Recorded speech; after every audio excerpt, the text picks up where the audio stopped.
വിശ്വാസത്താൽ എൻ മുൻപിൽ ചെങ്കടൽ രണ്ടാകുന്നു. കാണുന്നു ഞാൻ വിശ്വാസത്താൽ എൻ മുൻപിൽ ചെങ്കടൽ രണ്ടാകുന്നു.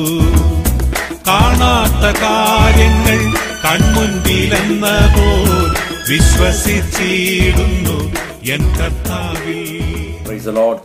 തിരക്കേറിയ നമ്മുടെ ജീവിതത്തിന്റെ സമയങ്ങളിൽ നമുക്ക് കർത്താവിന്റെ വചനം ധ്യാനിക്കുവാൻ ലഭിക്കുന്ന സമയം നമ്മുടെ എല്ലാവരുടെയും ജീവിതത്തിൽ വളരെ വിലപ്പെട്ടതാണ്.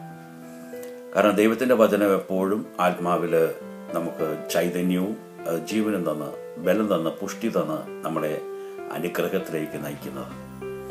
ഇന്നത്തെ ചിന്തയ്ക്കായിട്ട് അല്പസമയം നമുക്ക് പ്രോവേർബ്സ് സദൃശവാക്യങ്ങളുടെ പുസ്തകം 12-ാമത്തെ അധ്യായം 25-ാം വാക്യത്തില് ഇന്ന് മനുഷ്യരിൽ കാണുന്ന ഒരു അവസ്ഥയെ പരിശുദ്ധാത്മാവ് വളരെ വ്യക്തമായി അവിടെ വെളിപ്പെടുത്തിയിട്ടുണ്ട്. ഇങ്ങനെയാണ് ആ വാക്യം വായിക്കുന്നത്: മനോവ്യസനം ഹേതുവായി മനുഷ്യന്റെ മനസ്സിടിയുന്നു, ഒരു നല്ല വാക്കോ അതിനെ സന്തോഷിപ്പിക്കുന്നു.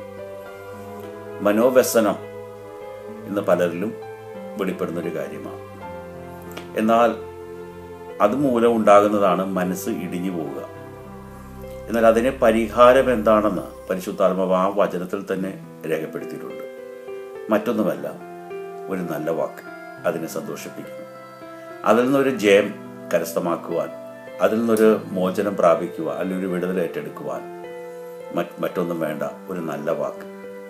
നമ്മുടെ ഒരു നല്ല വാക്ക് മറ്റുള്ളവരുടെ മനസ്സിനെ സന്തോഷിപ്പിക്കുവാൻ, അവർക്കതിൽ നിന്ന് അവരുടെ മനോവ്യസനത്തിൽ നിന്നും ഒരു വിടുതൽ ലഭിക്കുവാൻ നമ്മളിൽ കർത്താവ് ആഗ്രഹിക്കുന്ന ഒരു നല്ല വാക്കാണ്.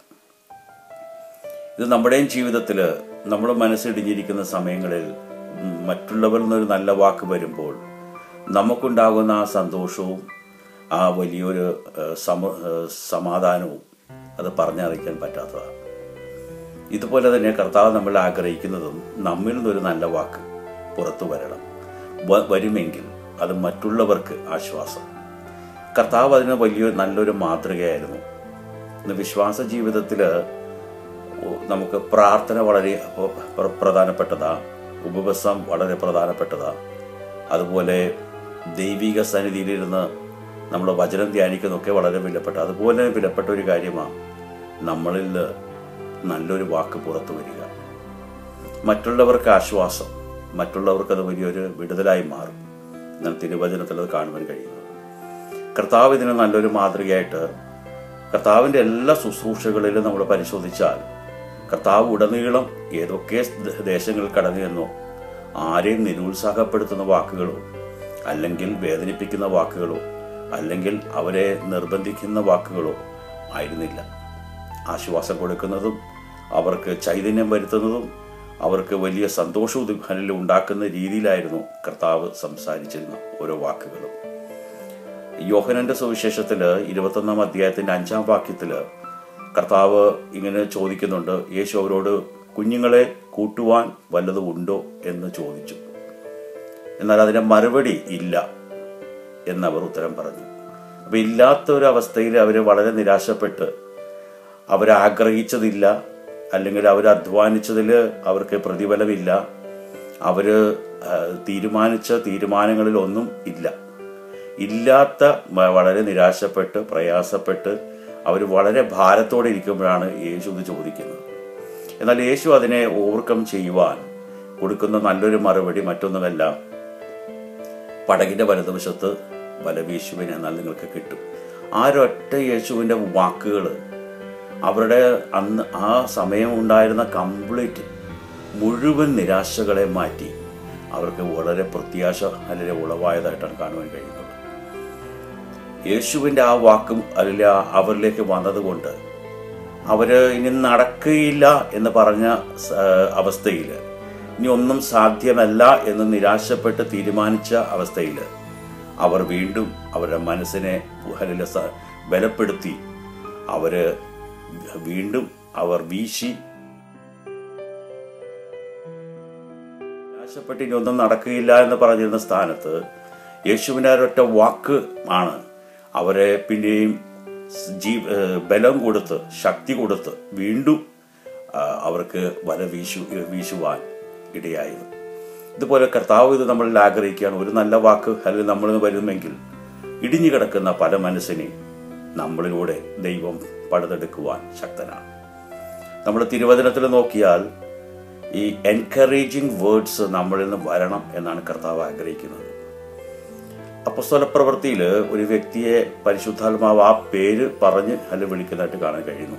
അപ്പോസ്തല പ്രവൃത്തിയുടെ പുസ്തകം അതിൻ്റെ 4-ാമത്തെ അധ്യായം 36-37 വാക്യങ്ങളിൽ പ്രബോധനപുത്രൻ എന്ന് അർത്ഥമുള്ള ബർണബാസ് എന്ന് പരിശുദ്ധാത്മാവ് എഴുതി ഒരാളെ കുറിച്ച് എഴുതിയിട്ടുണ്ട്. എന്നാൽ ആ മലയാള ബൈബിൾ നമ്മൾ വായിക്കുമ്പോൾ പ്രബോധനപുത്രൻ എന്ന് മാത്രമേ കൊടുത്തിട്ടുള്ളൂ. എന്നാൽ അത് ഇംഗ്ലീഷ് വേദപുസ്തകത്തിലോട്ട് വരുമ്പോൾ ആണ് നമുക്കത് വ്യക്തമായി കാണാൻ കഴിയുന്നത്. അദ്ദേഹത്തെ വിളിച്ചിരുന്നതാണ് ബർണബാസ്, അപ്പോസ്തലന്മാരാൽ വിളിക്കപ്പെട്ട ബർണബാസ്. അതിൻ്റെ അർത്ഥം ഈ പ്രബോധനപുത്രൻ എന്ന് പറയുന്നതിൻ്റെ അർത്ഥം മറ്റൊന്നുമല്ല. ഇംഗ്ലീഷ് വേദപുസ്തകത്തിൽ എഴുതിയിരിക്കുന്നത് is a son of encouragement. Encourage ചെയ്യുന്ന വാക്കുകളായിരുന്നു തന്നിൽ നിന്ന് വന്നിരുന്നത്. നമുക്ക് ഒത്തിരി അപ്പോസ്തലന്മാരെ കാണാൻ കഴിയും. എന്നാൽ അവരിൽ തീർച്ചയായിട്ടും ഒത്തിരി എൻകറേജിങ് വേർഡ്സ് വന്നിട്ടുണ്ട്, മറ്റുള്ളവർക്ക് ആശ്വാസവും ചൈതന്യമൊക്കെ കൊടുക്കുന്നത്. എന്നാൽ വ്യക്തമായി പരിശുദ്ധാത്മാവ് ഒരു അപ്പോസ്തലനെ നോക്കിക്കൊണ്ട് ഇങ്ങനെ പറയുന്നുണ്ട്, is a son of encouragement. നോക്കിയേ, അദ്ദേഹത്തിലൂടെ എപ്പോഴും വരുന്ന വാക്കുകൾ മറ്റുള്ളവർക്ക് ആശ്വാസവും ചൈതന്യവും വളരെ വിടുതലും അവരുടെ നിരാശകളെ മാറ്റി ഒരു പ്രത്യാശ ഉളവാക്കുന്ന വാക്കുകളായിരുന്നു തന്നിലൂടെ വന്നത്. നമ്മളുടനീളം അതിനെക്കുറിച്ചൊക്കെ ധ്യാനിക്കുമ്പോൾ ഒത്തിരി കാര്യങ്ങളിൽ സന്ദർഭങ്ങളിൽ താൻ വളരെ നല്ല വാക്കുകൾ ഉപയോഗിച്ച് പലരെയും ഇടിഞ്ഞുപോയ പലരെയും മടക്കിക്കൊണ്ടുവന്നതായിട്ട് കാണുവാൻ കഴിയുന്നുണ്ട്. നമ്മളിത് കർത്താവ് എന്ന് ആഗ്രഹിക്കുകയാണ്. നമ്മളൊരു നല്ല വാക്ക് അല്ലെങ്കിൽ വരുമെങ്കിൽ അതിനെ മനസ്സ് വയ്ക്കുമെങ്കിൽ നിശ്ചയമായും ഇടിഞ്ഞു കിടക്കുന്ന പലരെയും യേശുവിലേക്ക് ചൈതന്യം വരുത്തി കൊണ്ടുവരുവാനും അനേകർക്ക് അത് വിടുതലായി മാറുവാനും ഇടയാകും. കർത്താവ് സഹായിക്കട്ടെ. അതിനായി ദിവസങ്ങളിൽ നമുക്ക് ഒരുങ്ങാം. യേശു അല്ല കാണിച്ച മാതൃക പിൻപറ്റാം. കർത്താവ് സഹായിക്കും. Praise the Lord. നാളുനാളായാലും നാറ്റം വമിച്ചാലും കല്ലറ മുൻപിൽ കർത്തൻ വന്നിടും. വിശ്വസിച്ചാൽ നീ മഹത്വം കാണും. സാത്താന്റെ പ്രവൃത്തികൾ തകർത്തിടുമേ. വിശ്വസിച്ചാൽ നീ മഹത്വം കാണും.